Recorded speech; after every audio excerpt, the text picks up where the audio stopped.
Hello, everyone, and welcome to another episode of Selling Greenville, your favorite real estate podcast here in Greenville, South Carolina. I'm your host, as always, Stan McCune, realtor right here in the Greenville area. You can find all of my contact information in the show notes if you need to reach out to me for any of your real estate needs. And please, if you like the show, if you love it, if you want more of it, subscribe, rate, review, comment, whatever the platform that you're listening to or watching this show on allows you to do. Please go ahead and do that. They pretty much all allow you to subscribe. Some of those other things that you might not be able to do, but all of those things help the show and ensure that you don't miss future episodes of the show. So I'd appreciate if you guys could do that. Today we are going to keep a little tradition going, which is the tradition that I've had for a few years now of every year around Thanksgiving, I do a thankfulness episode. This is just, could be anything about real estate or about my life in general or about Greenville that I'm thankful for. And this year, I want to do a thankfulness episode, the things that I'm thankful for specifically about Greenville City, the City of Greenville, not the County of Greenville. If you listened last week, you know I am grateful for the county, but there are some things that I would like to see changed, specifically in local government. But in terms of Greenville City, there are a bunch of things that I'm thankful for when it comes to Greenville City. And I just want to start right off the top and talk about Unity Park. I'm really thankful for Unity Park. Brand new. I guess it's not brand new anymore, but it still feels like a brand new park on the west side of Greenville. Just an incredible park in so many ways. I talked to someone recently that went by and they were just like, well, it's a very small playground. And I was like, well, you don't go there for the playground. It's, incredible hills that they put in there and the AstroTurf, and the kids, they just like rolling on the ground and rolling on the AstroTurf and jumping on the different things you can jump on there. And it's just a really incredible park. It reminded me, honestly, I was in California in May on vacation, and there was a park, a pretty new park right across from the Golden Gate Bridge that we went to. And I was like, oh, this is just like Unity Park. And we don't, Greenville is nothing like San Francisco, but we have parks that can compete with parks in San Francisco. And listen, I know there's a lot of haters out there. Unity Park has gotten a lot of negative press for a lot of things that they can't even control. And so that's part of why I wanted to express that I'm grateful for the park. It's because there have been just too many people that have just been malcontents when it comes to this park. It's a great park. Listen, go to any city and you can find things to complain about. I would just say if you're a keyboard warrior over there on, nextdoor.com wanting to say that you saw a homeless person in Unity Park and you're upset about that, why don't you go help out the homeless person? Don't complain about the park. Okay? I'm sick and tired of people doing that kind of stuff. So I am grateful for Unity Park. My kids love it. I love it. My dog loves it. Everyone loves it. Except for a handful of haters that have no business expressing their hatred, in my personal opinion. You certainly have the ability and the free speech to do that, and I will support that, but I don't think it's well-founded. Here's another one that is perhaps controversial, but I am thankful for it, and that's the Grand Bohemian Hotel. This is the massive lodge-style hotel that I just learned recently is owned by one person, which is nuts, but it's the massive hotel that's at the end of the suspension bridge at Falls Park. And listen, a lot of controversy about this hotel. People saying it didn't fit in with the downtown vibe. It didn't fit in with the other structures downtown. I don't know. I always thought it fit in really well, right? Because we have kind of this outdoorsy type of culture here in Greenville, and that's what the Grand Bohemian is really all about. It's like this massive lodge, gives a tribute to Native Americans throughout. Great artwork, great jewelry if you just want to walk inside and see it. Restaurant is a little bit underwhelming there, but the bar is really good. Overlooks the falls. I got to stay there. I'm not just, saying that I like it because it looks cool. I have been through it.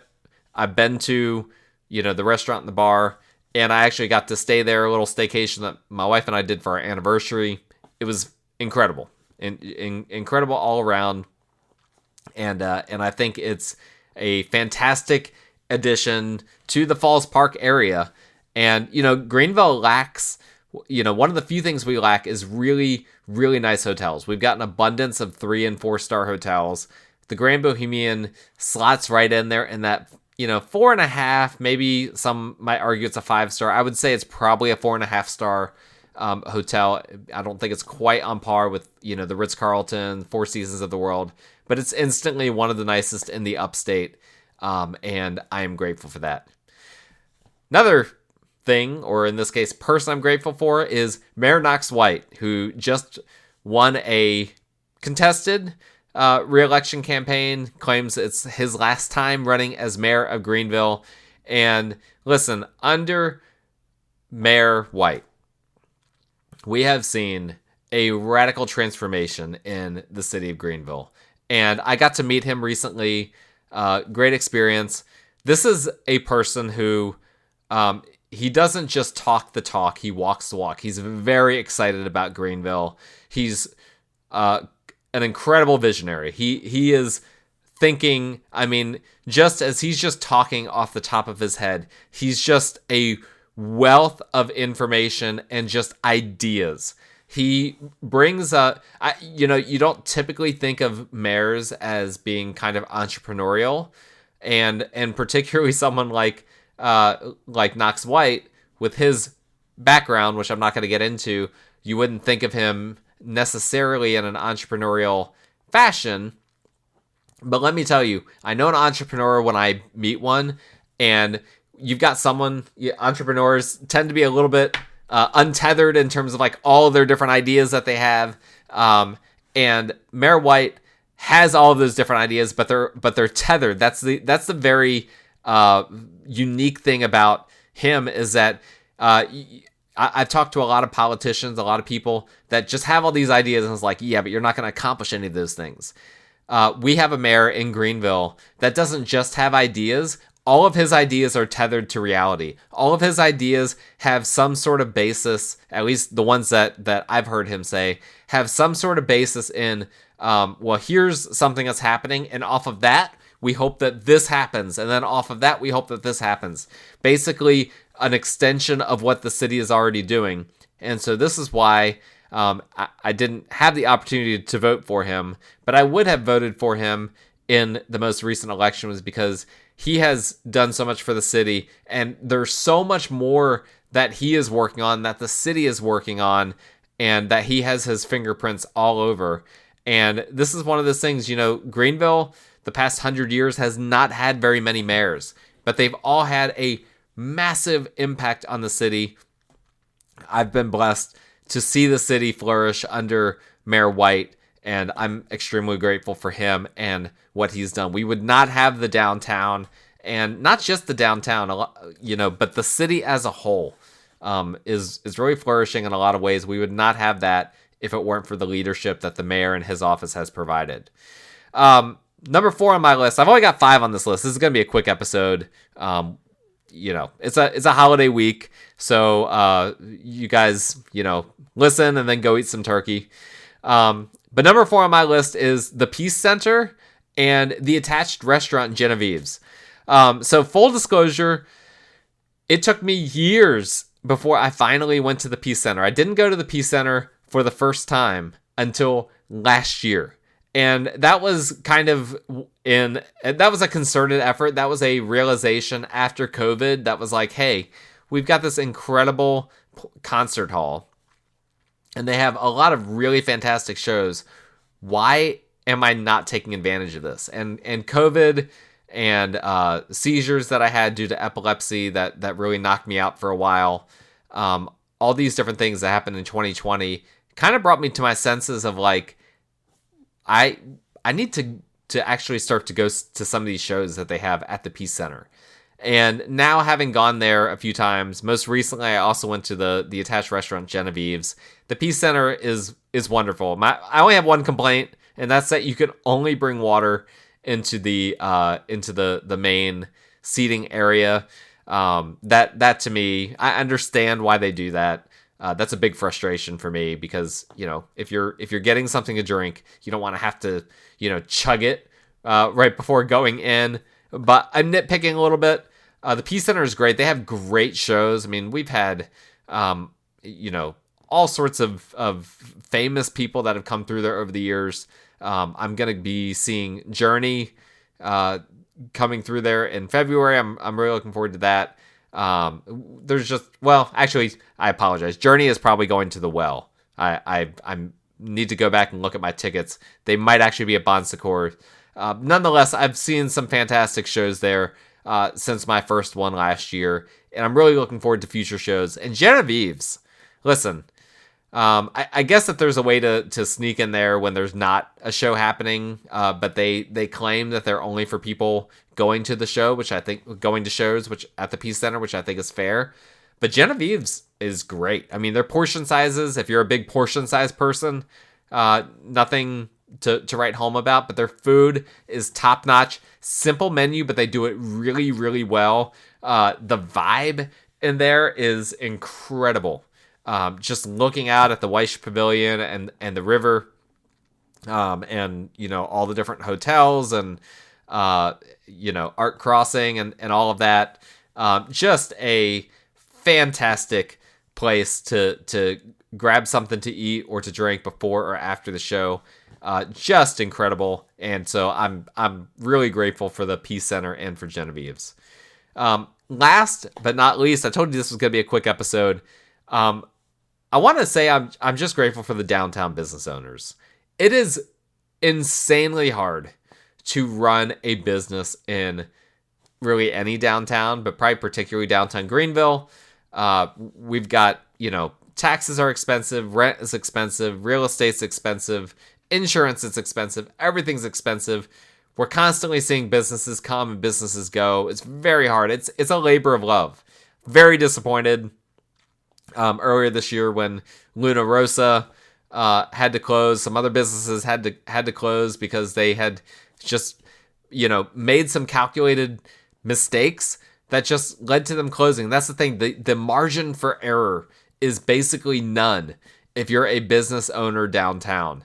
And for those people who are willing to take that chance, willing to invest their hard-earned money, and investors that are willing to invest their hard-earned money in businesses downtown and go through all the hoops and try to build a client base and just do all these things that are required to have a downtown business. Listen, kudos to them. I am super grateful for all of those people willing to go out on a limb and do that.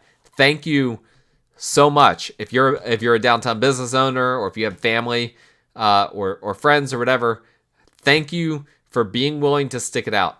Downtown Greenville, sure, we've got a great park and all of that, but if it wasn't for the incredible businesses that are downtown, the incredible businesses in the city of Greenville, even that aren't downtown, you start to extend out.